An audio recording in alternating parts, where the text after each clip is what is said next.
Lay it in, Bobby. Back it up. We're not gonna make it. Whoops. Bobby. Go! Stand by, please. 5 seconds.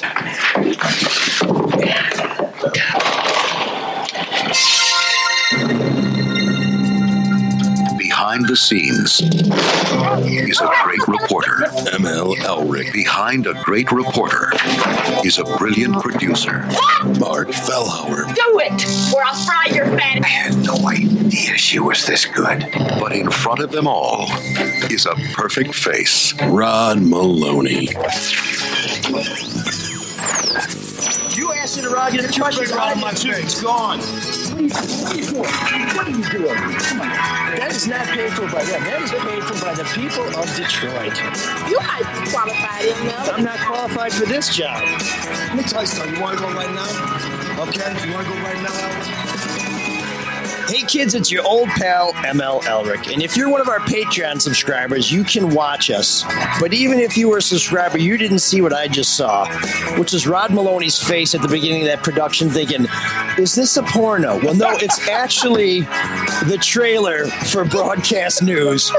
And we've got Rod here, legendary WDIV reporter, financial editor, and financial advisor, by the way. I think you're still helping people with their money, aren't you? I have the CFP. That would be one thing I want to do, use when I actually, move on to my next chapter. So Rod is here for some reflections on his 43 years in journalism, which is amazing because his bio says he's 48. Yeah, I was a prodigy. Yeah, he was way, way ahead of the game. And Rod, one of the best in the business. Later on, we'll be joined by someone who still has left a lot of room for growth. That's Sean Windsor will be zooming in later. But also one of the paragons of broadcasting, Mark Fellhauer, is here. So, Mark, it's always good to be here together. Hardly. Although, I got to say, I haven't won an award recently, but you have. Congratulations. Yes, he has. Congratulations. Yeah. Yes. Tallest guy who uses his initials. It was it was sort of like the Emmys. The categories are so focused. You're going to be a competitor in anything. But yeah, no, the Society for Professional Journalists gave me some award, and that was cool. Did you get a pay cut with this award, like you like to say with your Pulitzer? Hopefully it does not come with a pay cut. So it's, they give you this good news, and you're like, and they're not going to say there's more money. You're just hoping they don't say there's less money. Yeah. So we'll take the victories where they come. And speaking of money, we want to give you some suggestions on how you can save some money. That's looking at Luke Nowacki and Pinnacle Wealth Strategies, who is going to help you build a plan so that you can retire young and beautiful like Rod Maloney's doing. If you want to see the view from the beautiful place, you're going to be sitting on a rocking chair. I don't think Rod looks like a rocking chair. Maybe a fishing rod? No? Maybe. I don't know. Canoe, kayak? Yeah, I want to get some core exercise. Okay. Genuinely thinking about a rowboat, and I know that sounds crazy, but that's good. Or stand-up paddleboard. That's also very good. Very good. Just be active. Yeah, so if you want to see those beautiful things clearly, Dr. Yaldo and the Yaldo Eye Center can help you get better than perfect vision. We'll tell you how to avail yourselves of those services.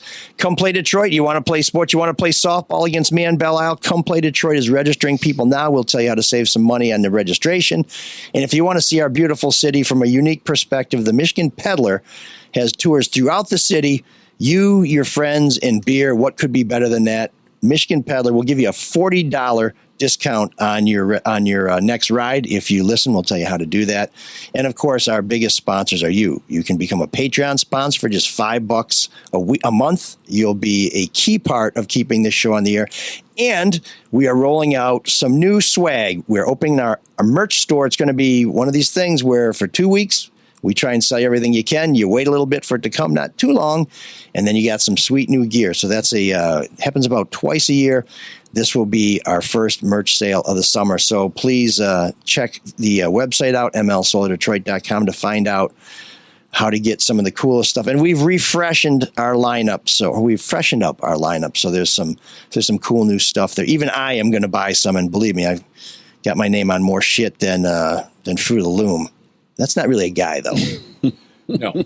Sounds French. It's a group of guys. Yeah. Sounds French. In the commercial, yes. Day Loom, I'm not sure. But enough of that.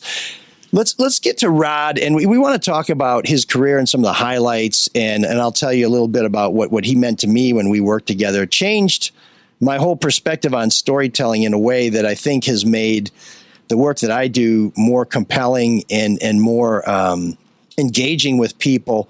But we had a big news event this weekend, the assassination attempt on Donald Trump, and it got me thinking that now this show, there's a lot that's going to happen over the week, and so we're not going to give you some news that's half-baked because this thing is going to develop. But there has been some criticism of the media.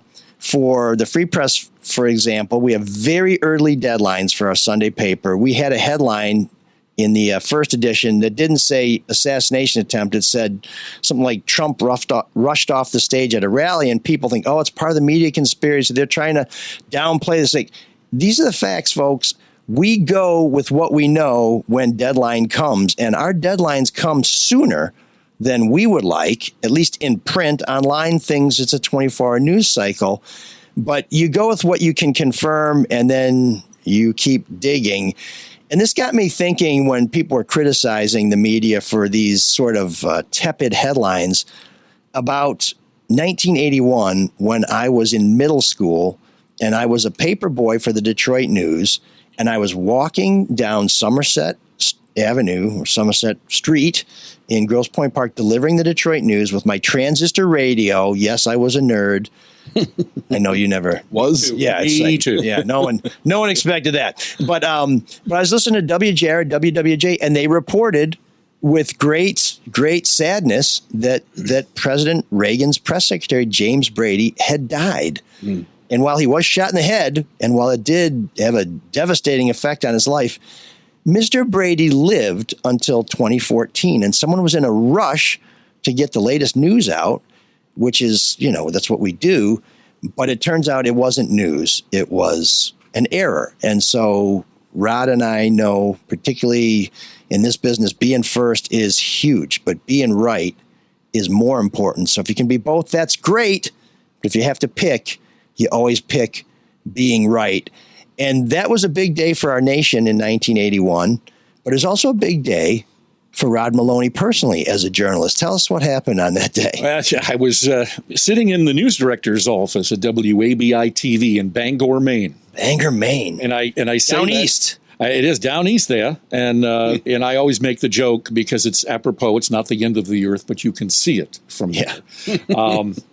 And his name was Gordon Manuel, the late Gordon Manuel. He was the news director, had hired me fresh out of college. I had worked in commercial radio in Providence, and he wanted somebody with radio experience, and I graduated a semester early, get out in February, and in March he brings me up to February in Bangor must have been beautiful. 155 inches of snow. Remember that vividly, actually. And I was sitting in his office. This is the God's honest truth. I was sitting in his office, and he was explaining to me how much I wasn't going to be. I didn't even know what I was going to make when I took the job. This was the Carter recession, mind you. Yeah, 18% inflation or something crazy like that. Well, interest rates and so forth. Yeah, and it was one of those things where if you could get a job, you took it. You didn't ask how much. You said, I'll take it. And I did. And I'm sitting there talking to him, and he's explaining the shift I'm going to be working and all of that. And his name is not the comedian, but his name was Steve Martin, who ended up in Charlotte as the main play-by-play guy for the Charlotte Hornets many years ago. Steve was the sports director. Then he leans in and goes, "Hey guys, the president's been shot." And we go, huh? And we flip on the TV that was there, black and white TV in the news director's office. And sure enough, there's John Hinckley and James Brady and all the rest. And I vividly remember Frank Reynolds melting down because they weren't getting stuff right. And, Walter Cronkite was on the air back then in those days. And I think I even went out and got some MOS as just perfunctory to just do something because everybody else was running around and they had things to do and they had a spare hand. So, go on and see if you can get some MOS. Maybe we'll get that on the air when the network gives the show back to us. And that eventually happened. So, man on the street. Yeah, man on the street. I apologize. No, so Rod, it looked like they got Reagan. I don't know there. Maybe he'll be all right there. Oh, it's awful there. I do chuckle when they, you say people got things wrong back then. It's like Alexander Haig got a thing wrong. He said he was in charge. He had the government. The hierarchy was a little off. Yes, I'm in charge. No, sadly no. That's almost a very exciting way. I mean, it's kind of weird to say like because the president's been shot, but the excitement of news is really exemplified. That's why we do it, to be in the middle of everything, right? I mean, that was, that's what I wanted. And so, I didn't get to cover the actual story, but to be in the middle of it, to I could be there for this or that. And heck, I was working in the radio station a couple of years before that, if you'll recall. Jimmy Carter sent helicopters into to Iran rescue the to try and hostages. rescue the hostages. One who, by the way, one of the main guys was from Maine. I was on duty that night. I was listening to the AP bells going off and things getting nutty, and we ran the Larry King show, and I would do cut-ins for that. And he's got all the interviews, and I'm calling, and we bring in the whole station to go and work that night. So to be in the middle of it, that was the excitement. That was the fun, to be in the middle of what was going on. You're saying you didn't get into it to do Rod the Builder? No. No. Yeah, Rod will not be retiring to become a contractor. No. Although you did build some stuff that I never would have even tried. Well, that's true. I mean, what's funny is that when we first started that, they gave me a box with a bicycle in it. Oh no, those are a pain every to put dad's together. nightmare. They gave me a box with a bicycle in it, and they took out the directions. Well, I had 3 kids. And I had a bucket of tools because I had just refinished our basement. Yeah. So I took my bucket of tools, I took out the bike, and I built it. And I was driving the bike around the set at like 10 after 6. And Neil Goldstein was the news director. Yeah. He's throwing things at his TV. He said, "No, you're not supposed to win." So it became essentially professional wrestling. I was set up to lose. Yep. That was the point of the whole thing. So next year he made sure that I lost, and I never won again thereafter. And no extra parts, nothing left over. No. The bike was in perfect working order. Wow, that is amazing. Yes. That is amazing. Now, when you started, we had a little fun with Downies, but there is a very, very heavy Maine accent, and you're an East Coast guy. Mm-hmm. Yep. You have tremendous pipes, perfect diction. Is that how it started? How did you become the Rod we know today? Well, I grew up in Attleboro, Massachusetts, which is a little teeny town. If you look at the map, it's right at the corner of Rhode Island and Massachusetts on I-95. Accent Central. I-95 was like, I could hear it from my house. You're like one of the Farrelly brothers. Right, exactly. Farrelly, that's right, exactly. Is it Farrelly? I think it's Farrelly, I think. But yes, already when I watched them, they nailed it. Because I know the real accent. Like Norm on Cheers had it, okay? And then the guy who was your cousin from Boston, that's pure Boston accent. And so I'm a kind of a connoisseur. If you live in Maine, you know that there are probably a dozen different Maine accents, and I'm not kidding you when I tell you that. And in fact, there used to be a guy who was on CBS Morning News, and he was a storyteller, and he used to use the Maine accent, and he would do a number of variations on that theme. But yes, the Maine is there's something. I do have cousins who pack the car. I went home for a family funeral, and we're driving the whole family together, and one of my cousins breaks out and said, "Where are we going to pack the car?" And I did a double take. It's like, there is actually somebody who speaks like that. But no, I grew up, they put a video camera in my hands in the media center when I was in 6th grade. Wow. And this goes back, I think, if I date it right, 1971, maybe. Wow. And I was in the media center. All my buddies and I would hang out there. We were all doing sports and everything. And this camera didn't even have a viewfinder.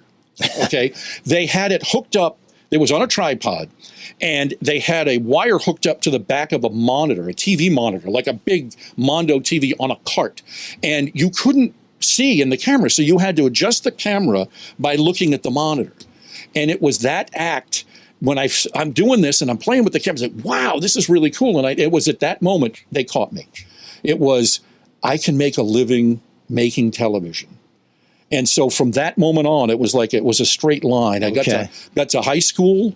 That was back in the days when they first started the 3,500 kid high school. Yeah. And we walked from my junior high to Attleboro High that they had just converted, and they were taking 2 middle schools and then running them into the one high school. And I got to look at that, and I said, nah, I don't think that's for me. So I went out that summer, and I mowed lawns, and I saved all my money, and I paid my way to go to Catholic high school, which was Bishop Thean High School, which was the town Catholic high school. And I paid my own way 4 years to do that because I didn't want to go to the big high school. When I got there, they had a media club. They started a media club. And in fact, the guy's name is Tom Cuddy. And Tom is now, I believe, the program director at WOR in New York. Oh, wow. But he was, I went to high school. I went to high school with him, and he was big in radio in Attleboro. And he ended up the program director of, I forgot what station, the classic rock station with Scott Shannon in New York City. Yeah, Kiss. Yeah, Kiss, that was it. He was PD for them forever, and he's like a legend. Okay. Well, I went to high school with him. He was a senior, I was a freshman, and he helped start a radio station. And when he graduated, they made me the program director. And the whole point behind that exercise, we had turntables, we had a VU meter, the whole thing. We played records into the cafeteria. The idea for me was that you had to work in radio, commercial radio, to get to television. So I went to my wife, she was then my girlfriend. We studied for the third class FCC license. I got my third class, graduated from high school and got a job at a 50,000 watt FM music station fresh out of high school. That's a pretty big signal, isn't it? It is. It was it was WRLM in Taunton, Massachusetts, and we said it stood for really lousy music.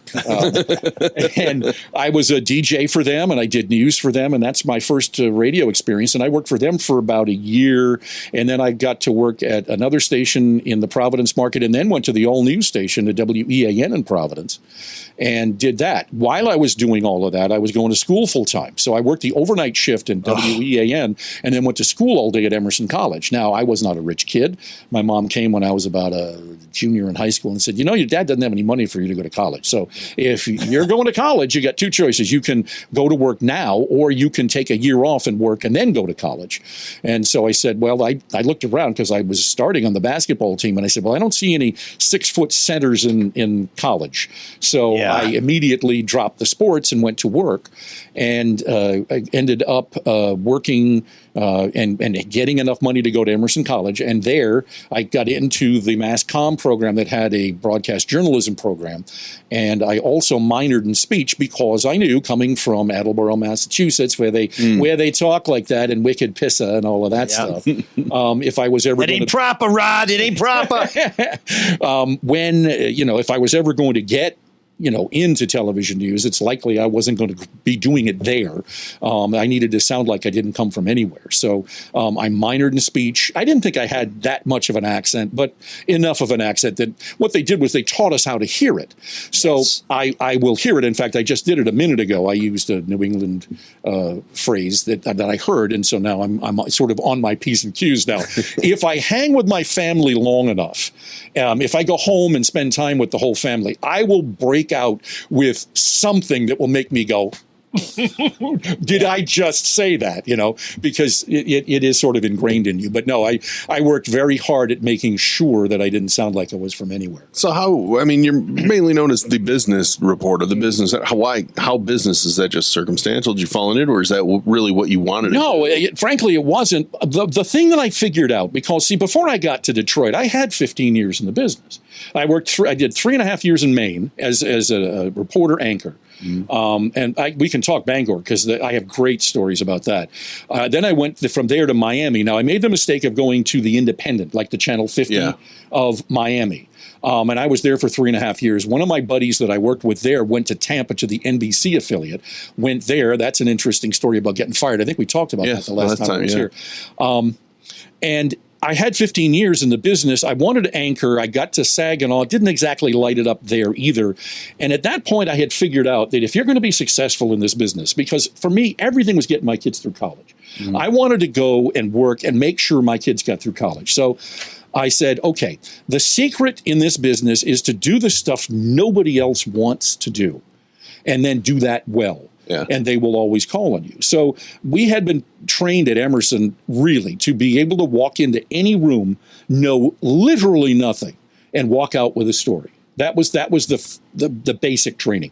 Write well and make it so that you ask enough questions and you can figure out what the hell's going on, so you can at least get a minute 15, a minute 30 on tape and then go and front that live. That's the way we were taught. And so I just took that. And at the time in 95, my agent was very close with Carol Ruppel, who was the news director at WDIV. And she just hired Devin. Devin got hired that year. And she had Tommy Sorrells, who was doing weather for us. And she also had Ruth. So she had three people. And she said, look, I got this guy, Rod Maloney. He's up in Saginaw. You're looking for a new business person. Jennifer Moore was that at That's the time. right. Yeah, groundbreaking. And Jennifer, for Carol's taste, was a little too old school. And they wanted modern television. They wanted somebody who could go out and do walking, talking, stand-ups, explain things well, and that kind of thing.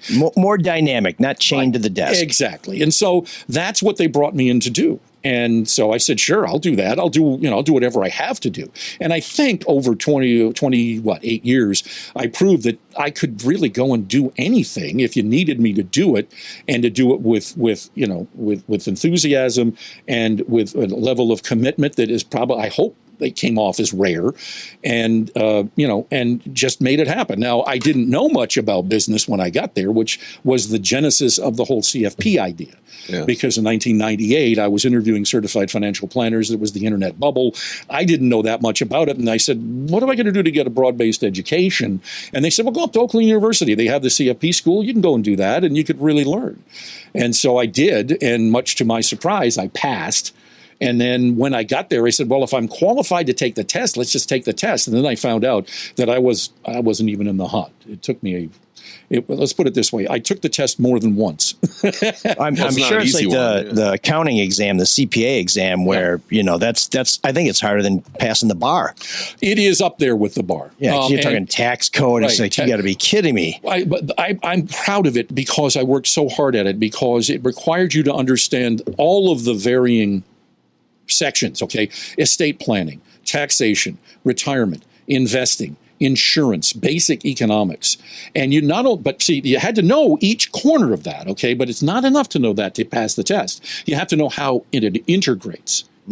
And so when you got to the test, it was 250 questions, 10 hours over 2 days. And they beat the hell out of us.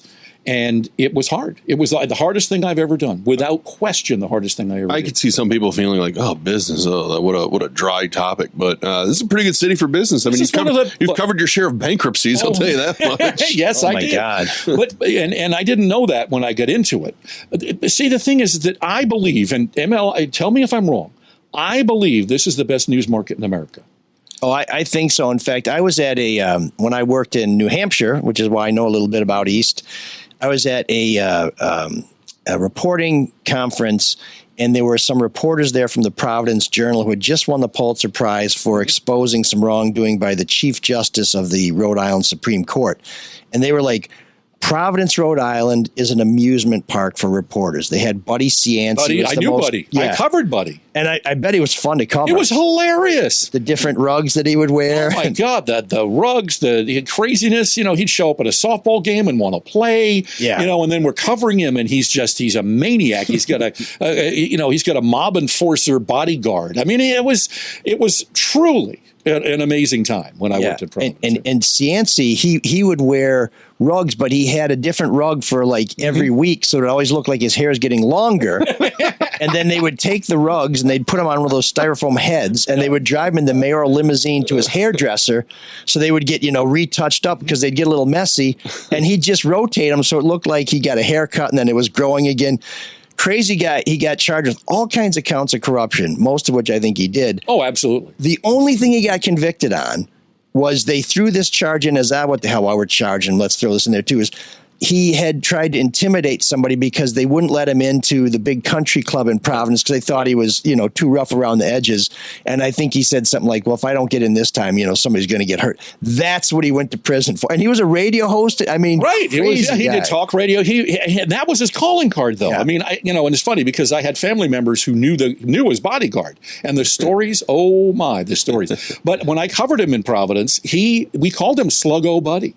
Sluggo. You know, the old cartoon character. Yeah. We called him Sluggo Buddy because that was his Kinda reputation. Squat and sturdy looking. He'll make somebody pay if he didn't get his way. But see, also you have to remember that he came up in Providence at the same time as you would know this name, I think, if you're from up that way, Raymond L.S. Patriarca. Oh, the who big was mobster. The kingpin mobster. Well, where do you think Buddy came from? Yeah. It's the Federal Hill and all of that stuff. It was all tied. Well, and we were talking last week about Whitey Bulger, who helped take down the Patriarchas when he was working with the FBI. But so Providence, an amazing town, but Detroit. I think you're absolutely right. You come to Detroit now. Kilpatrick wasn't quite as engaging as Cianci. No. He tried to play a little higher rather than lower in terms of how he wanted to interact with people. But in fact, I remember right after he got elected, he ran into a young kid. Get the bell ready, Mark, at the Renaissance Center. And, throughout the campaign, Kwame from the neighborhood, I'm your guy. I came up like you, modest. Of course, he had a very privileged upbringing, but that's not how he played it. No. And this kid comes up to him and says, "Hey, Kwame." And he says to him, it's Mayor Kilpatrick now. We ain't boys. And the kid's like, "Ooh, okay." So I wrote this I used this quote in a profile I did for the Free Press after he was elected. And one of the copy editors read it and changed it to, and then Kilpatrick told him, it's Mayor Kilpatrick now because we are not friends. I'm like, wait a minute, or because we are not related or something. No, we're not boys is an expression. He didn't mean it literally. Because I'm no longer a child. I'm like, when you're going to change something, just give me a call. Yeah. But yeah, this is an amazing news town, both for business, both for politics, sports, drama, tragedy, triumph. And, Rod talks about being able to do stories. In my illustrious time at Channel 4, you'd go to those news meetings and they'd say, "Okay, well, we got this thing. Rod, what do you guys think?" "Well, I think I have this story about Ford's going to do something. It's going to be pretty significant. And if I'm not going to do that, I think Chrysler may be merging with some Italian company. I could do that." And like, okay, we want both of those. And there was a shooting on the West Side, and they're having a kite festival. That's true. And Rod's like, absolutely true. Okay, because you could give him anything, and you can't say that about a lot of reporters. Whatever you gave Rod, you knew he was going to kill it, and you could lead the show with it. So he became a victim of his own excellence. And my story about how Rod changed the way I tell stories is a really short one, and I can't tell it enough. I tell it every time I talk to journalists and classes of students of journalists. Rod told me early on, the most important word in every story you do is you. And I'm like, me? And he's like, no, not you. You, the person watching or listening or reading, if they don't understand how it affects them or what it means to them, it's not going to be as powerful. And I use that all the time. If you read my column, it's always about these are your dollars. You're the taxpayer. When they say they're wasting taxpayer money, they're wasting your money. This is money you could use for this, that, or the other thing. They're not answering my questions, which means they don't want you to know what the answer is. And that one little thing, it was that, I think oftentimes the most profound things are the simplest thing. It's like gold. What is gold? It's an element, whatever, but you can do anything with it. It's that valuable. And every time I think about it, I owe you a debt of thanks because I think it's made a major difference. Well, thank you. I'm honored that you would even remember. Normally when I do training sessions, I say stuff like that because it's so true. It's just basics. And what the point that I was making at that point for you was that you had come out of newspapers. And that's a different discipline than doing television. And I was trying to explain to you the difference and why what we do connects and why television is such an intimate medium. If you're talking straight into that camera to someone, now they feel it. And that's how, even you experience this, if I walk around town, people are so kind to me. Oh, yeah. Because they've allowed me in their house. And if they know who I am, they've been watching me long enough that they've cared enough to allow me to stay in the house, and they trust what I'm telling them. And so, I've been joking about this because now we're 2 weeks away from when I actually retired. People are still being so kind to me, and it's the longest goodbye in broadcast history. but people have been so kind, and it's because they allowed me in their home and they trusted what I told them, and I worked very hard at making sure that, and I said this to Neil Goldstein once, and he'll back it up. He used to say in the morning, we want to look big on this. And I said to him, no, Neil, I don't want to look big. I want to be big. Yeah. I want us to be big, be who it is we claim to be, not appear to be. And that was always my goal. If I told you something, I wanted you to be able to take it to the bank and get change on it. Yeah. And so that's the way I operated. But but in television news, it's about individualizing it, helping that person know that if you're looking in that camera, that you're talking to only them. There's no glass between you. It's you and that other person talking, and that's an intimate relationship that people actually care about. I will tell you that I received an email from a gentleman in the last days of Channel 4 who actually choked me up. I think you know me well enough to know I don't get too terribly emotional. I didn't know you well enough to see in shorts before today, but I do feel like I know you. And I don't choke up easily, but this guy, if I had written my own email about the ending of my career, I don't think I could have done a better job, because he said, you were always in my house. My dad had the TV on. You were always there. He said you were important. That's how I knew you were important, and I've watched you throughout my entire childhood right up until now. And he said, I had a business degree and I learned business from you. So, people care and they do take it to heart. And so that's why that's so important, that lesson of what we do is an intimate thing with somebody, and that you're speaking directly to them because they do take it to heart. And that's why television works so well as a news medium. It can be messed up. It can be done badly. And I think I have a pretty good idea what bad television. You did not. You did not. But you have to, there was a feel to it. You can't drone on too long like I'm doing now. You can't, you've got to give people a reason to want to watch, and why do I care? But then, help them understand why it matters in their life. And if you're not doing that story, then you need to go find another story. Well, I always watched you, and I wanted you to come inside because you were always outside in every single element. I do, yeah. It's like, oh no, Rod is changing colors again. He's been outside in the cold too long. He's been in the rain. I mean, you've been on this front porch here. You covered Mike Clark's passing from front porch of this house, and it's just. So I'm thinking of all that. Like, so what are the big stories people say? I remember when you covered X or Y. I mean, I know you said you had some things go viral. Banger too. Banger. Give us one banger story. Okay, well, I'm in Bangor, Maine. I've been there a couple of months, and the station was so cheap. It was a CBS affiliate, but they were cheap was it? Oh, I'll tell you, it was cheap. It was so cheap they didn't buy the network feed. And you were Rod Maloney back then, right? Yeah. You've always been. That's you. You are Rod Maloney. Okay. Damn, I was hoping there was a crazy real another name. You went by another name. No, Chauncey Perbilowitz or something. No, so they didn't buy the network feed, which means we couldn't take the network feed. So, like, I was anchoring. I was reporting for the 6, and then I would co-produce and do the sports for the 11, and I would also report for the 11. So it was kind of like a whole deal, and they didn't do vacation replacements. Okay. So they didn't have the network feed. Yeah. And I had a co-anchor as a guy. His name was Joe Amato. He ended up on The Onion, by the way. When you ever watch The Onion, he was one of their guys that did that. But he did the weather. The comedy The Onion? Yeah, the Onion. Really? Did, wow. Did. So he did the weather. Okay, so it was me and him, 2 guys, 1981, male anchors at 11 p.m. Okay, number 1. Number 2, he did the weather. I did the sports. And I would also produce and report for this show. Okay, so we'd go out, I'd shoot a story and then help him when we would get the show together, and then we'd go out and do it. Well, Joe had vacation time coming because he got there ahead of me. So the news director, he says, Rod, he says, I just want to let you know, we don't do vacation replacement. So you're going to do the 11 o'clock news. Oh my and Lord. I said, oh, 11 o'clock news. I'm already doing it. He said, no. You're going to do the whole 11 o'clock news. So I had to do produce it, write it, sports, and weather. The full half hour was mine.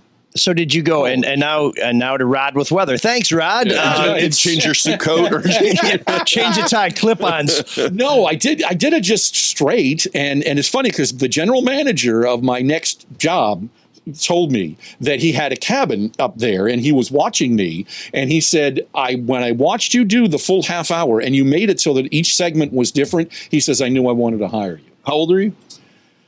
22, 23. Because I always tell like young people that want to get in any business, I'm like, well, the easy answer is just say yes to anything. If a boss asks you to do something, say yes, and it sounds like they didn't offer an option. You're doing it. It's either you. That must have been the fastest half hour of your life, though. That must have flown by. Well, no, because I had to spend the whole night building it and then execute it. And this. But when that half hour comes, it didn't it was over in a bit of a heartbeat, but it was like, I finished. But one of the nights, you always ask, what could possibly go wrong in a situation like this? Well, New England, especially at that time, wasn't known for tornadoes.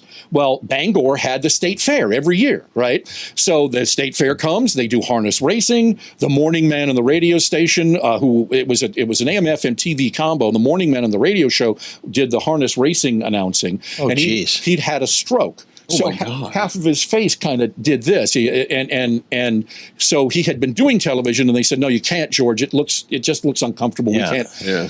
I tell you that because I'm standing there at like 7:15, 7:30. Now, mind you, I'm doing the whole show, including weather, and I hear over the scanner that a tornado has just touched down at the state fair. I swear to God, you can't make this up. That sounds like a bloodbath. My director is my nighttime photographer. I go, Dale, get your camera, go out there, see what you can get. Anything. Get me anything you can get. So Dale gets out there. Events happen. He comes back about an hour later and takes his deck. It was an old deck that weighed 30 pounds, and then the camera, and he throws it into the corner. And I said, Dale, you okay? How you doing? You got any video? He says, I got one shot of a downed tree. George Hale came over to me and decided he was going to play reporter, and we get into a fist fight, and he left. You should have the camera rolling for that. So I had one picture of a downed tree. I'm going to fill a half hour. My lead story is the weather. What the hell?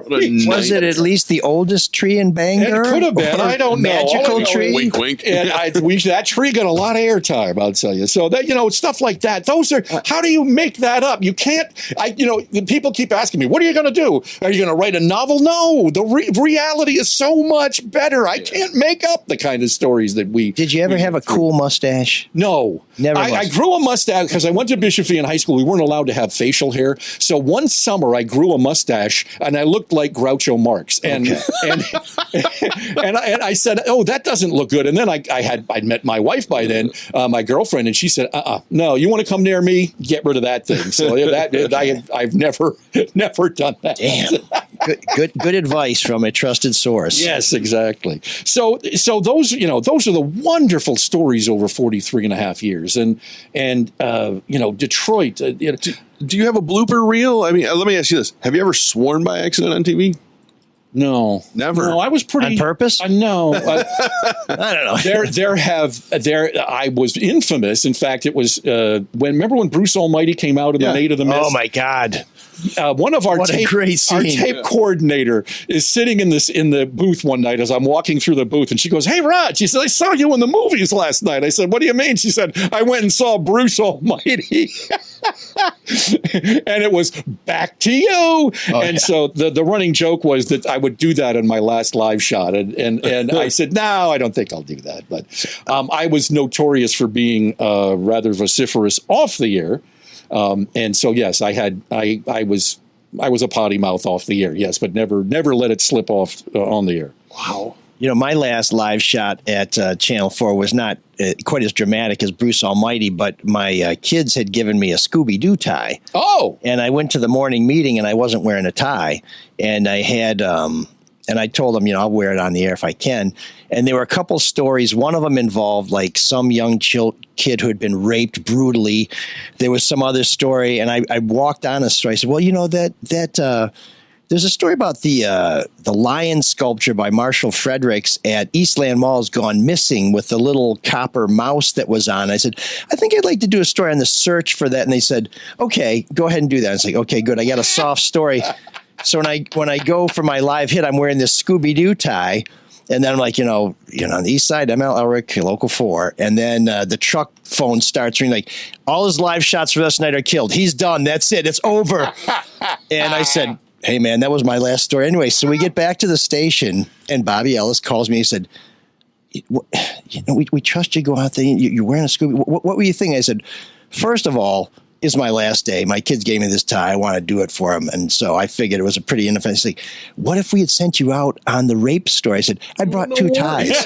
So I was okay. But he's like, get the hell out of here. I was like, okay, thanks, man. Appreciate it. I had an incident that I got that same kind of a phone call from my boss because those calls to the truck, man, never good news. No, it is never. And in fact, Sonny Shields, you know Sonny. I do know Sonny. Still working it, right? Loves to tell the story because it was Monica Conyers. Oh. And Monica was just the gift that kept on giving and giving and giving.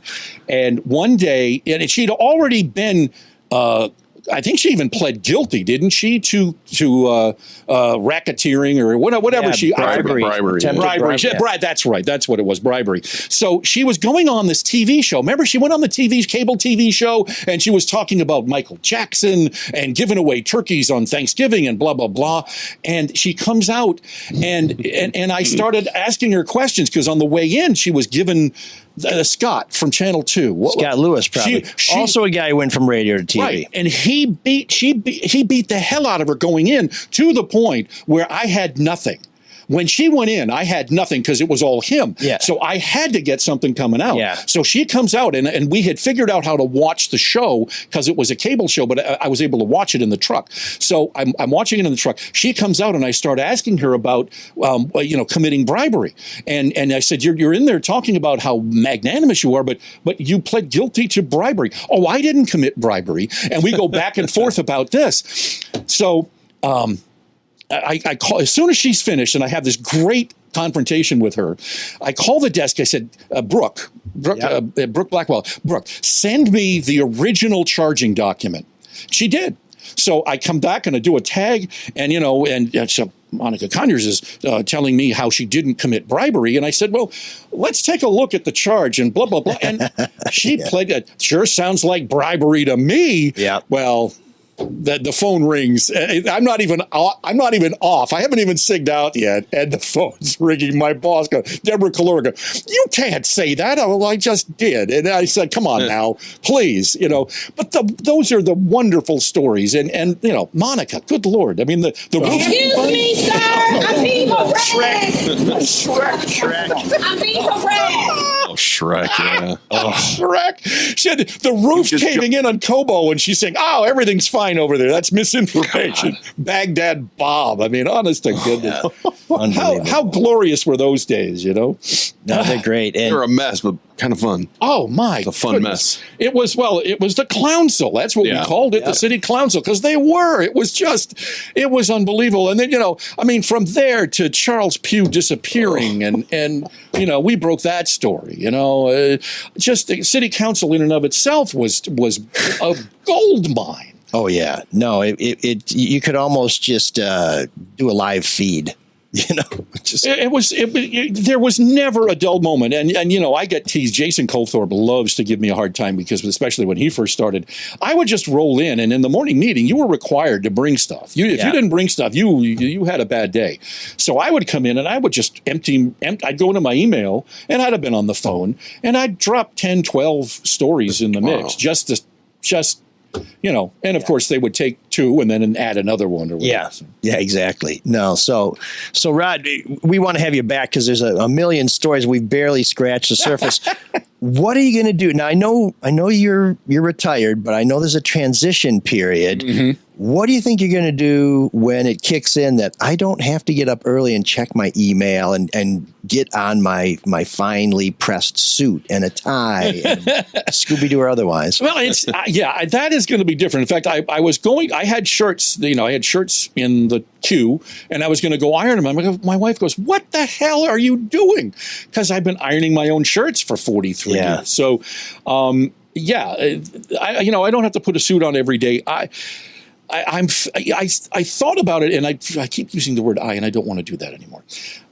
People asked me, okay, how does it feel to be retired? My sister asked me this, and I said, you know what? It felt like I was wearing this heavy turnout gear. it's like a firefighter in his turnout gear. And, Right. and I unbuttoned it and I dropped it and walked away.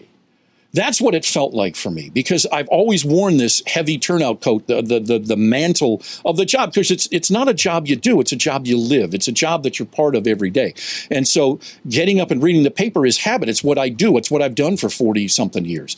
I don't think that'll ever stop. I will always be engaged in the news cycle, but I don't have to pitch anymore, and that's fine. I'm good with that. 43 years is enough. You're not responsible to anybody else. Exactly. Family, So yeah. I want to do what I didn't do, because I took very seriously not getting involved in a lot of things, because I was invariably going to have to cover it.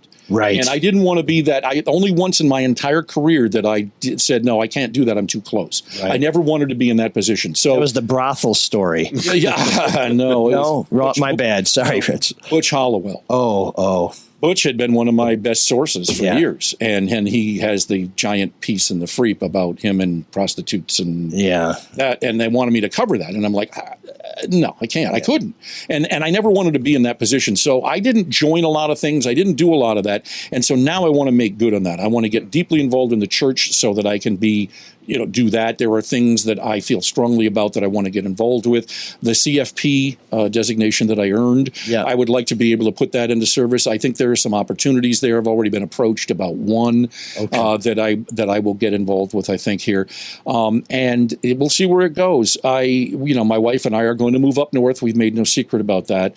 We'll be posting that address online. No, sorry. No, you won't. I got that one wrong, too. Okay. Yeah. So, but we're going to move north, and we do want a little quieter. I won't deny that. I mean, I've been running around in the big city, even in Bangor. It was a big city for us back, up then.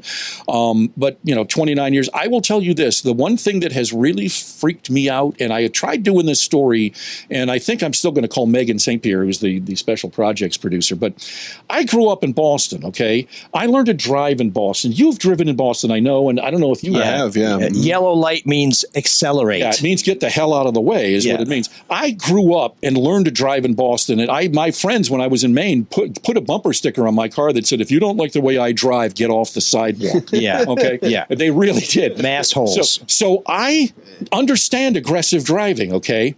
I am out there now. I use the Lodge a lot. I use 696. I use 96, 94. They are scaring me. And I mean that. They're doing 90 and 100. They're crawling up on people's backs. They're zipping in and out of traffic. I attribute it to grand theft, auto, and Adderall. Yeah. And I don't know if that's true, but that's what I'm thinking. That's freaking me out a little bit. And I'm sorry. Cars being safer helps too. Right? It's gotten nutty out. Easier to take risks. They're taking risks, and if you get involved in something like that, the road rage in this town is off the charts. You don't want to be involved. I'll be honest with you. I'm ready to tap out on that. I'm good. I'm good on that. So your traffic. First day, Ronald Reagan gets shot. Right after you retire, Donald Trump gets shot. Mm-hmm.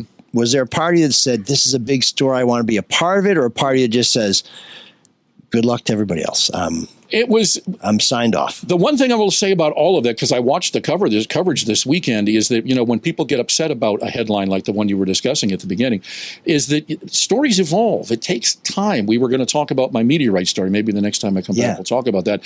Stories develop over time. Information that you can comes in over time. Sometimes some people get better information in that corner of the story than you do. You're going to get a corner that they didn't get.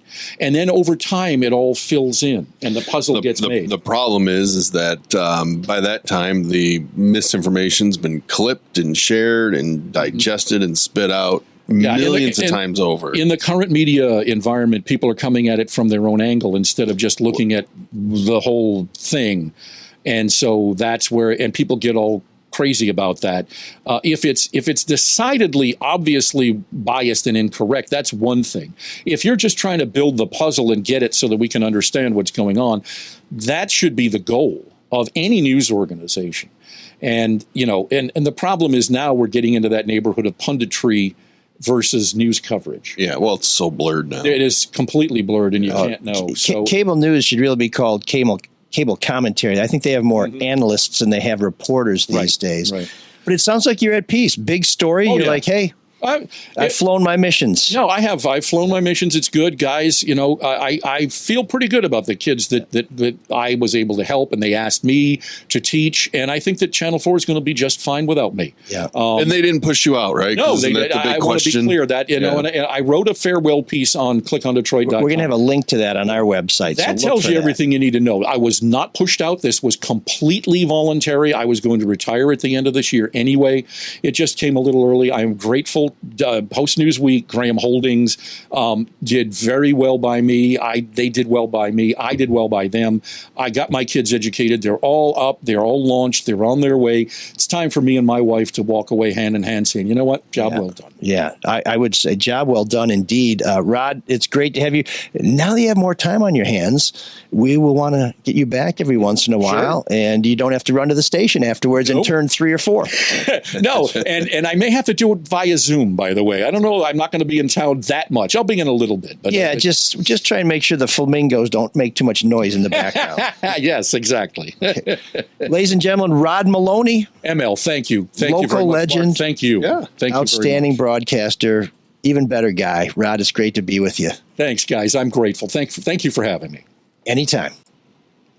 Folks, Independence Day is an iconic American holiday that celebrates our independence from British suppression nearly 250 years ago. To Master Eye Surgeon Dr. Yaldo, Independence Day is actually every day for the rest of your life after he rids you of the nuisance and daily bother of glasses, contacts, and readers, those imperfect solutions that allow you to see somewhat clearly, but make about as much sense as taxation without representation. You're putting little pieces of rubber on your eyeballs? Excuse me? Have you ever woken up after a night out late at church and gone right to bed with your contacts? And no. Bad idea, not comfortable, not healthy, not safe.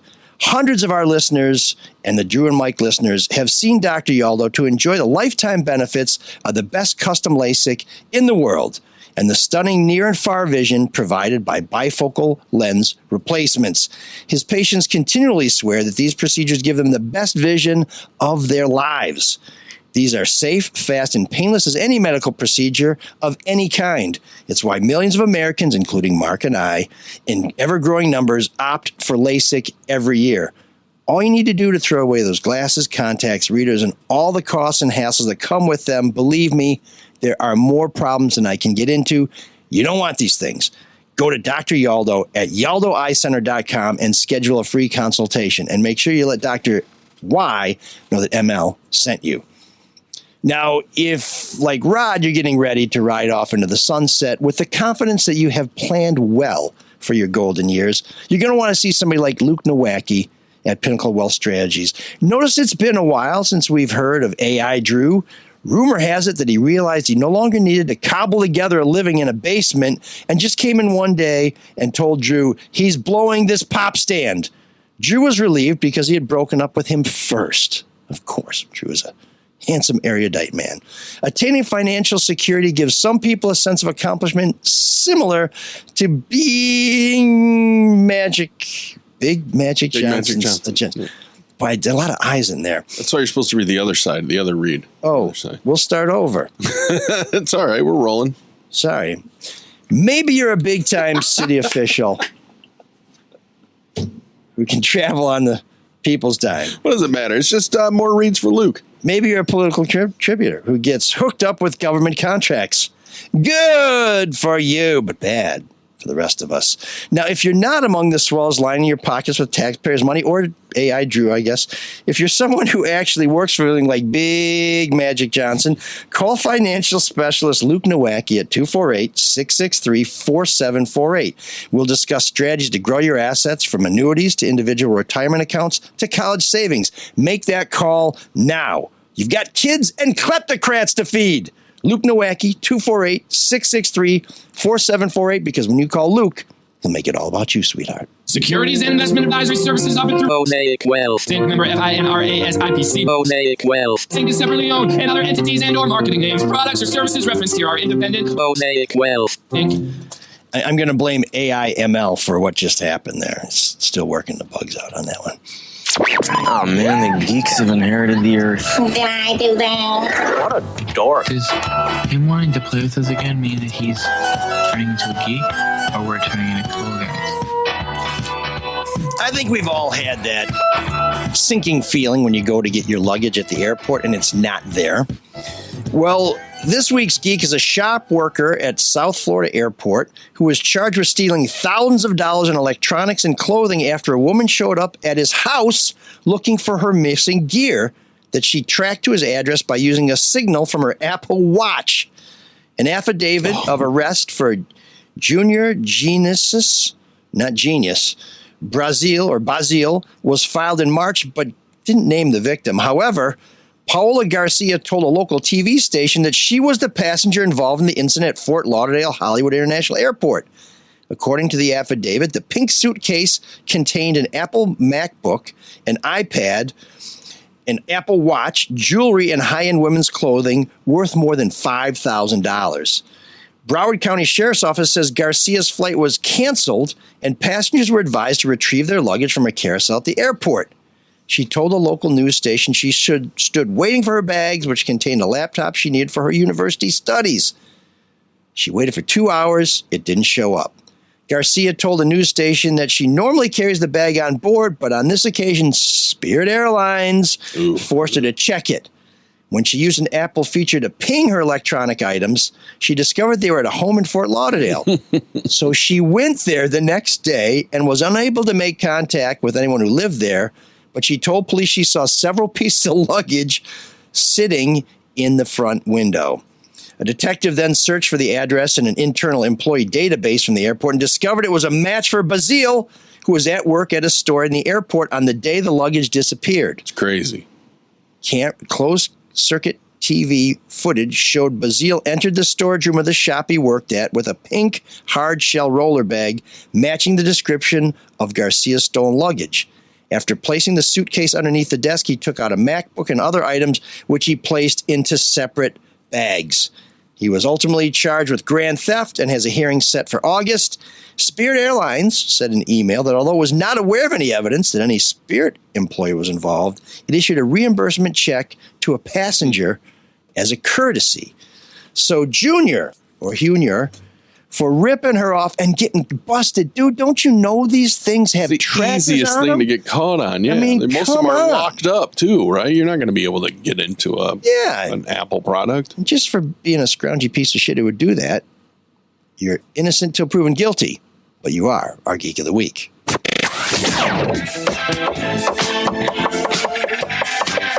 See you guys. There's an all-night party in room 7609.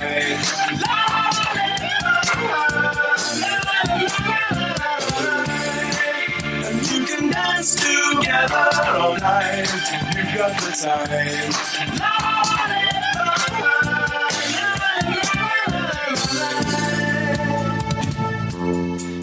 Great weather means great music, and we were so happy to have the Smiths United back in the backyard last week. The weather was terrific. The music was great.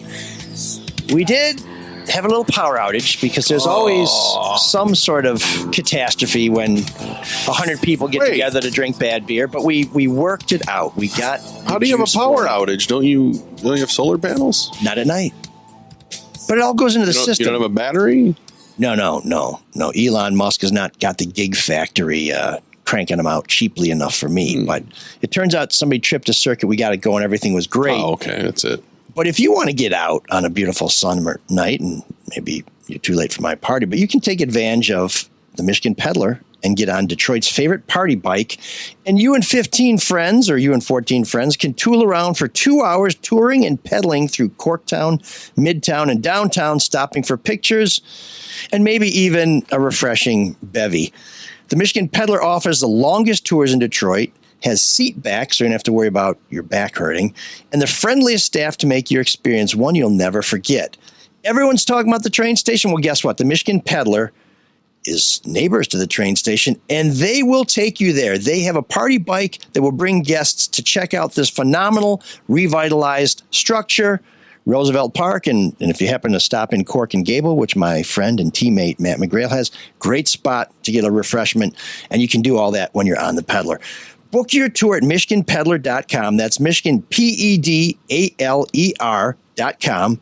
As an exclusive bonus for Soul of Detroit listeners, you can get the only promo code they're offering. Enter ML Soul in the promo code area. That's MLSOUL. And receive $40. That's $40 off the price of one of their 15-passenger party bike tours. And we will have a link to their website on our website. So don't worry about writing down the code. You can grab that from us. So room 7609, this is where we love your favorite music. And which I got to say, I'm just glad that Sean has been sitting patiently for his favorite segment. Hi, Mark. Hi, buddy. How you doing? I'm doing great. This is the hair on my arms is standing up because of the energy pouring off of this man. It's like I rubbed a balloon on my hair. I love that he got here just in time for 7609. I'm not going to compete with Rod. No, I know, but you've been very patient. No, I don't want to compete with Rod. The trick is not to come in and try to match that energy. It's to bring your own thing. And by the way, that guy's energy. Whew. No, he does have a lot of energy. I want to tell you that I listened to Mike's reads. Did the British suppress the Americans or oppress them? They did both, Sean. Okay. They did both. Because you said suppress. I thought, that's nice. You know what they didn't do? They didn't impress us with their former government, which is why we threw them over, because we were sick of the suppression of our democracy. Yeah. This is not a democracy. This is a republic. Don't you know that? It can be both. It can be a democratic republic. I know. I'm trying to get at him. Like the Democratic Republic of Congo, which I think may be a dictatorship.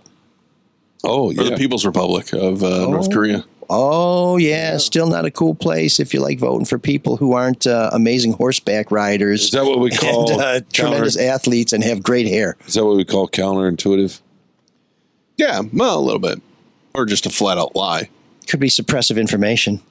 Yeah, anything that says people's, unless it's a food co-op, is not going to belong to the people at all. What about Isaiah Peoples, who I think was the chief of police in Hill Street Blues? He was a man of the streets. No? Really? Okay.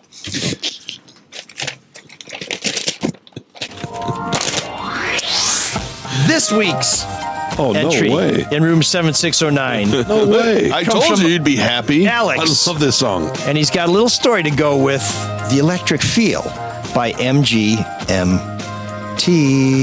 Hit the post? No. Okay. No, you got time. You got another 13 seconds. Did I mention it's Electric Feel by MGMT? What else is it? Not to be confused with TMGM, which it would be backwards. Still? No? There we go. People line up to receive. She got the power in her hand to shock you like you won't believe. Saw her in the Amazon, with the voltage running through her skin. Standing there with nothing on. She gonna teach me how to swim. I said, girl, you shock me like an electric eel. Baby girl, you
What was I just saying about having Sean here? There's an electric feel here. No. Love that song. It sounds like it. Bumped up. No, I can't believe it. That's like twice in a month. So Did you write the email? Maybe you wrote the. Maybe you're Alex. Yeah, it says, no, this is Alex Bauer, not Alex Snore. It's a fun with phonetics.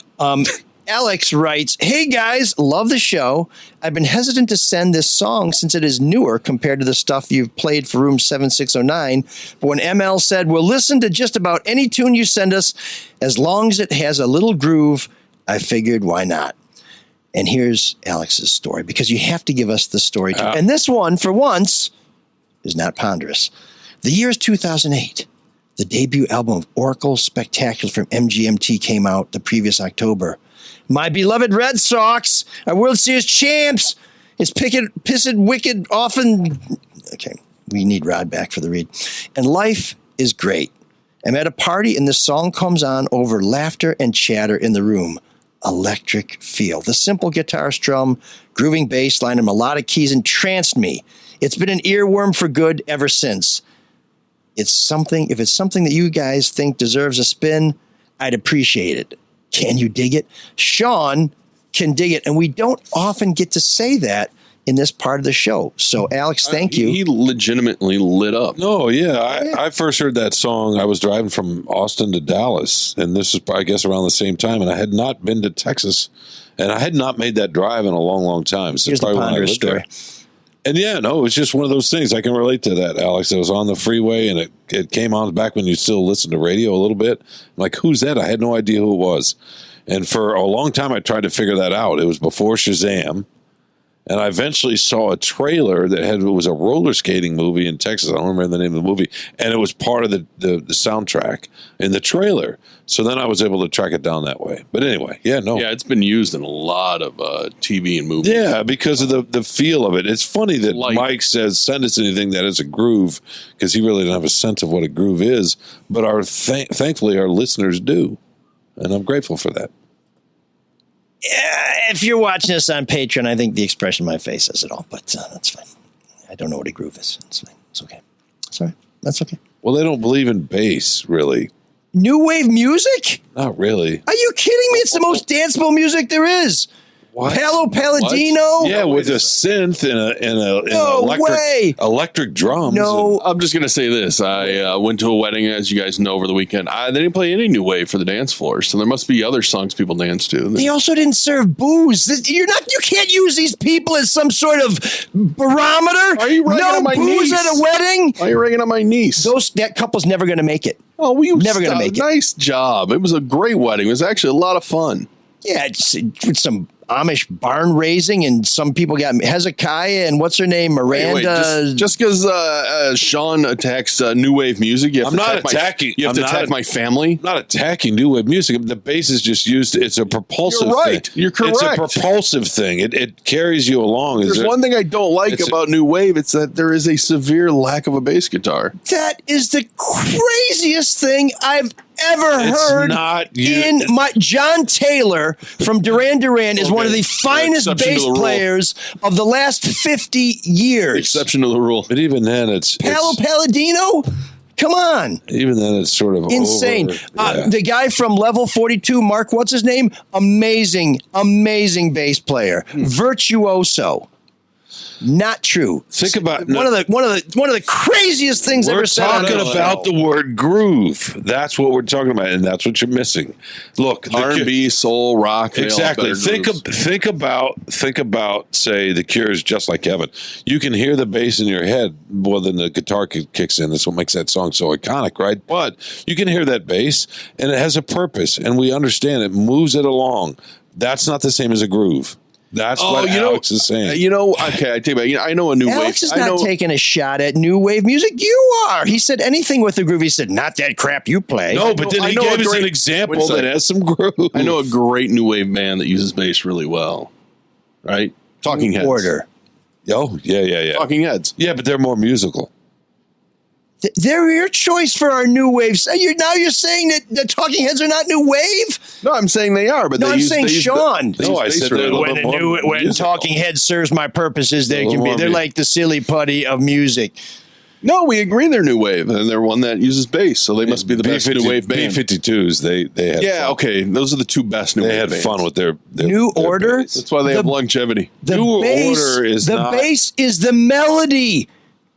Peter Hook redefined the bass for pop music.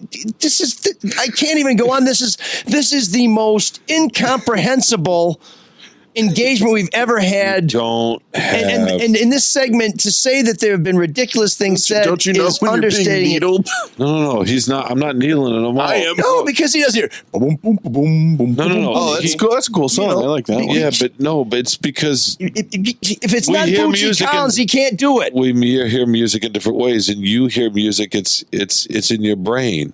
When Alex hears music, it's in his body, and that's the difference. That's what I mean. Drag Alex into this. This young man is just trying to make some waves. Oh, but Alex is right. Otherwise, Alex is right. It's the way you feel. Yeah. Right. Mm-hmm. And you in your body with the music. You like music. It's the way you feel. It takes you to a certain place. There is a lot of truth to that. I respect that. I respect that, Mike, and I get that. But there's a lot of truth to that because Emily, you care far more about lyrics in songs than I do. Like, exactly. I don't care what the lyrics are in a song. I have a friend who's always talking about lyrics. I'm like, okay, fine. Yeah, lyrics make a good song better. Right, and there's some poetry in that, which is awesome. But it's really about the feel of how you feel in your bones, in your cells, and that Mike doesn't talk about music that way, and that's okay. There's no place to go with this. I don't have the words. You're right. It's just you don't understand. To say that I don't feel music, Mark is right. I don't feel music. I think you like lyrics more. No. We did a whole segment. We did a whole month on this show celebrating the bass in new wave music. Oh, I know. It was so memorable. Yeah, who was celebrating that, by the way? So mad. Who was did I finally bring the right energy, by the way? So who was celebrating that? Is it a celebration if it's 1 out of 3? I deal with a lot of people in Detroit and elsewhere who like to play games. Sometimes with music, sometimes with balls, sometimes with bats. I may play some music while I throw a ball at Sean and hit him with a bat. But if you really want to come play Detroit, there's no better place than come play Detroit. It's my choice for softball and volleyball, but they offer a wide range of sports from sand volleyball to kickball to lawn darts. Maybe not lawn darts, but everything else. And they play all year round, offering everything from one-day tournaments to seasons that last 8 to 10 weeks. And I guarantee you can feel it in your bones, in your soul, like a big, fat John Taylor Girls on Film bass line. You can sign up as an individual, terrible song. as part of... I mean, being real. Come on. I'm leaving. I'm out. This has gotten too ridiculous. Oh, you're fine. I can't take it anymore. Yes, you can. Yes, you can. Yes, you can. It's like, I had some friends and family flew to Seattle last year to go see Joni Mitchell, and they were somewhere outside Seattle maybe, and they were going on and on and on about her. Look, amazing talent, what she wrote about. But the actual music itself, no. Joni Taylor has some of the fattest bass. No, she doesn't. You're right. We agree on Joni Mitchell. No, but they were so excited and they were trying to impress what she was saying about the social importance, the social. I understand all that. I appreciate the poetry, but they weren't. But these people don't listen to music because they want to feel it. Mm-hmm. It's not the same. It's different, and that's okay. It's like food. Some people taste salt. Some people don't. Whatever. It's just this isn't a judgment. It's a subjective thing. That's all. That's all Mark and I are saying. I'm saying that it needs more bass. Whether you're on your own or part of a group or you have an entire team, Come Play Detroit's friendly staff will help you find the right fit. Maybe it's Joni Mitchell. Maybe it's The Offspring. Maybe it's no thanks. No, not The Offspring. I'm not a big fan. No, really? No, I've never understood The Offspring. Have you ever seen the video for You're Gonna Go Far, is Kid? That Josie? I don't think I've seen that video. Oh, it's pretty good. It's pretty good. And a good song. Anyway, if you know me, you know I like a good deal, even though I don't like dealing with some people who aren't good when it comes to music. Go to comeplaydetroit.com and use promo code SOUL when you sign up to get 10% off your first registration. It's a great way to get in the game and support our show. Okay, this has groove. It does, yeah. This was written It's also by, got a good bass line coming up. by Max Prokop, the bass player for Smiths United and the front man for the King's English. And Shasta Fox. Fantastic bands. We don't have any donations this week. Nobody made us just a straight one-time donation at mlsoulofdetroit.com where you can give us a little something with PayPal or Venmo and maybe send a message you'd like to share or some feedback. As Adamant once said, who doesn't have a ton of bass in his music, take a treasured token, write it on a pound note. So you're proving the point. Adamant's one guy. He's not even a guy. He's some sort of insect. Just got to prove the point. Didn't it? Just admit it. It's not known for its bass grooves. It's okay. Look at his face. It's okay. I can't. I will not. No, you can't. It's okay. There's no bringing sense. It's okay. And reason to this discussion. I've named some amazingly groovy, funky. All we're saying is that as Bass-pounding genre, it is not known for having a groovy bass line. Or groovy anything, really, but yes. There is a lot. And I like new wave. I like it too. I like the bands that you mentioned because they have bass in it. You know, another way to support this show, Except for Duran Duran. besides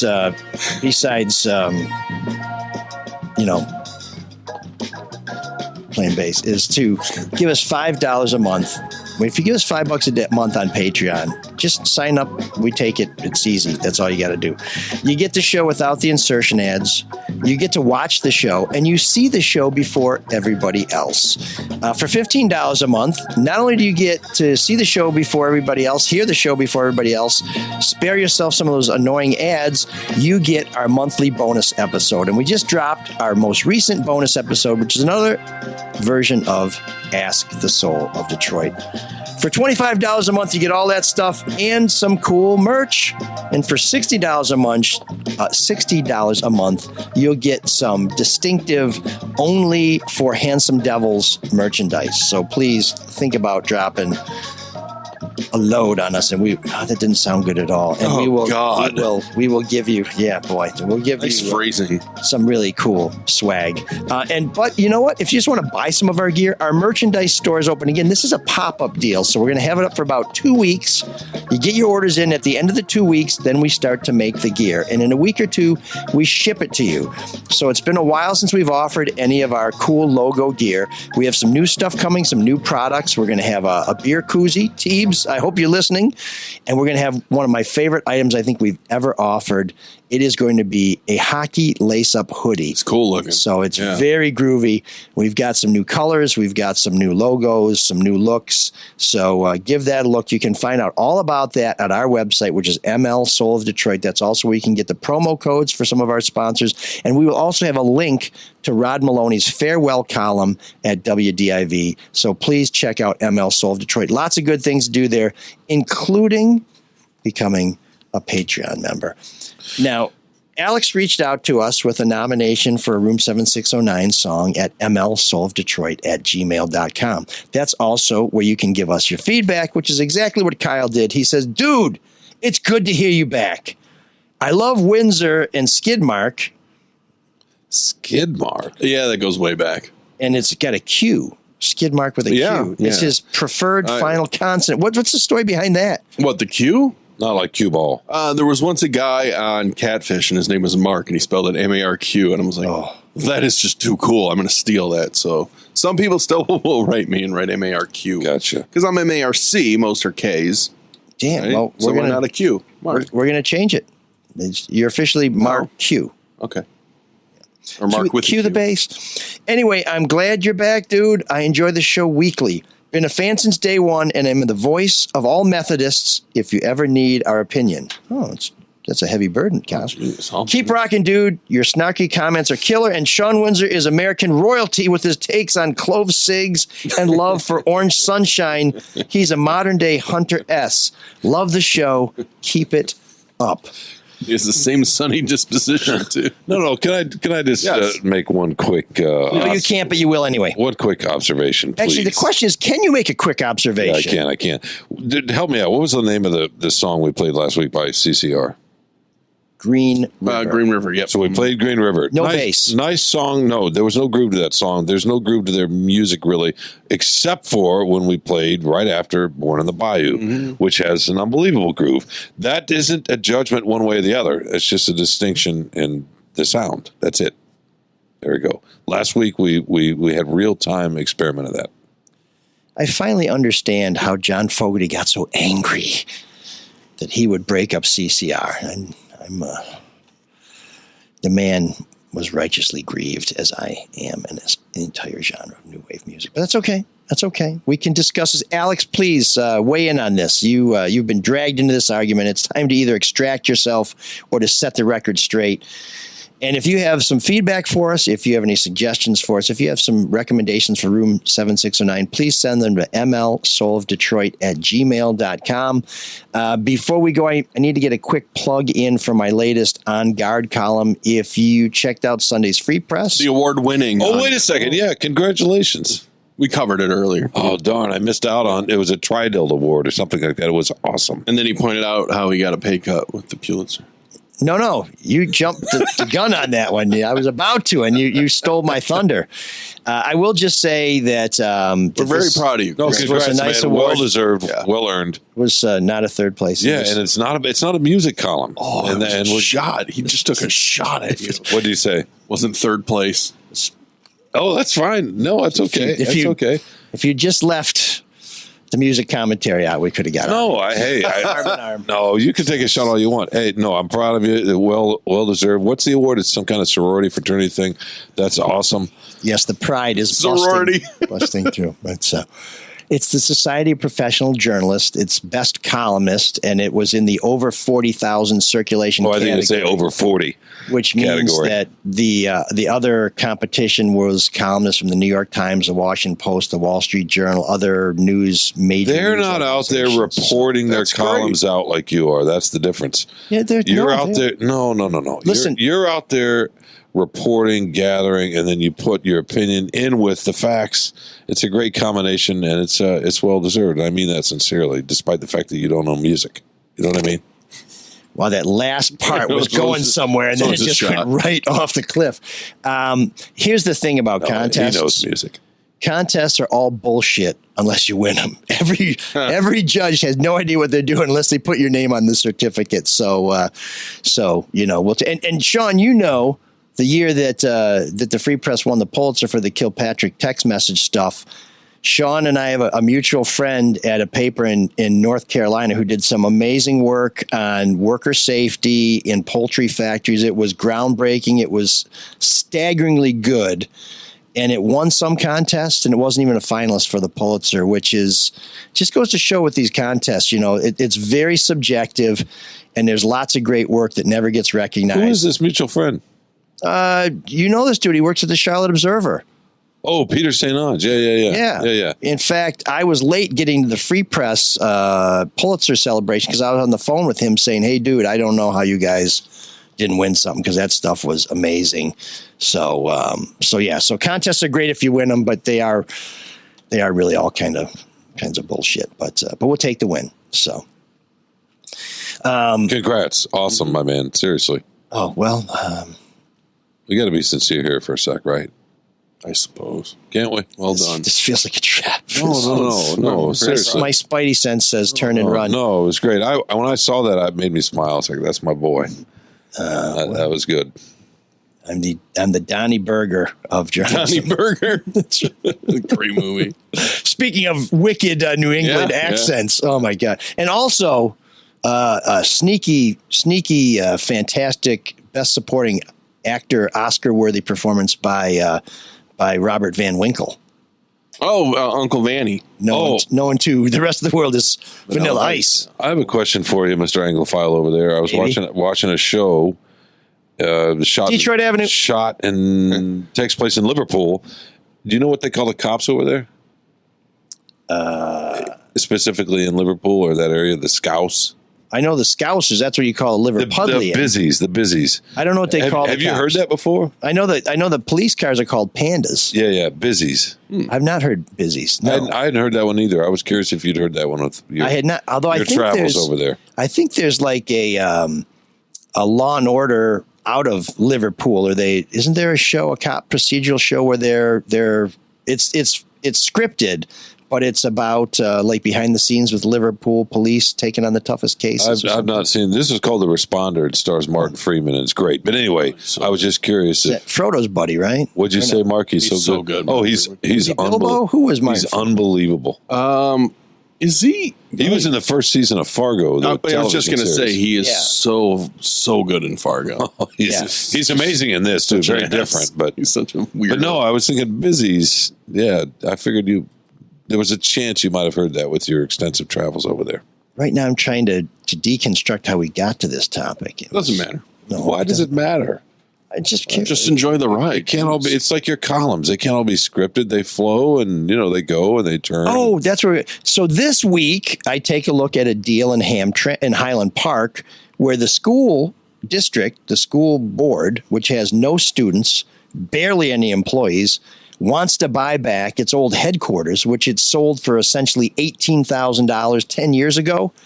Very little has been done to the property that I can tell to improve it.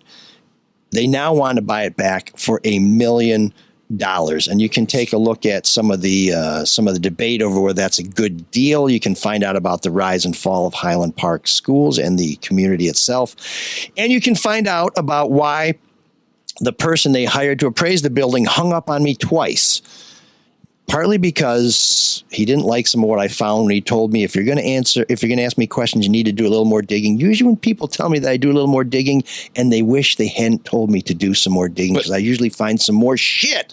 I think we got that. If you just kept the period after hung up on me twice, that leaves it up to the imagination. It's pretty good, Now, which one of us came in third in that column writing contest? I'm just trying to think. Well, I was part of a first place team for commentary for that same headliner, yeah. But I was actually part of a team. Oh, part of a team. Yeah, part of a team. Don't you sell teams in one of the reads in the show? You mean Come Play Detroit? Yeah, that's it. If you want to get on a team. Yeah. Or if you don't have to be on a team. You can go either way. But yes, thank you. Thank you for the pointer there, Professor. Well, you're the one that brought up third place. You know what I mean? It's okay. I don't need to identify myself that way. My self-worth isn't wrapped up into that. I have no self-worth, so it's pretty easy. But a ton of groove, apparently. I don't have a lot of groove. Meister. I don't have a lot of groove. Purveyor of groove. I acknowledge the arbiter of groove. Unlike you, I acknowledge that it's a subjective thing with music, and there's no judgment. This is a judgment-free zone. One of the things that Alex referenced in his email that I think we can all agree on is the importance of Cyrus and the public service he does by taking us out. Can you dig that? Can you dig it? Can you dig it? What do you do when your real life exceeds your dreams? Keep it to yourself. Sean, While being a very nice guy, is the devil. At least kiss me when you do that. You just can't stop editing me, huh? He personifies everything that you've been fighting against. And I'm in love with you. ML Rick knows Everything that's happening in the world, except what they mean to each other. You ready? And cue 'em. Go.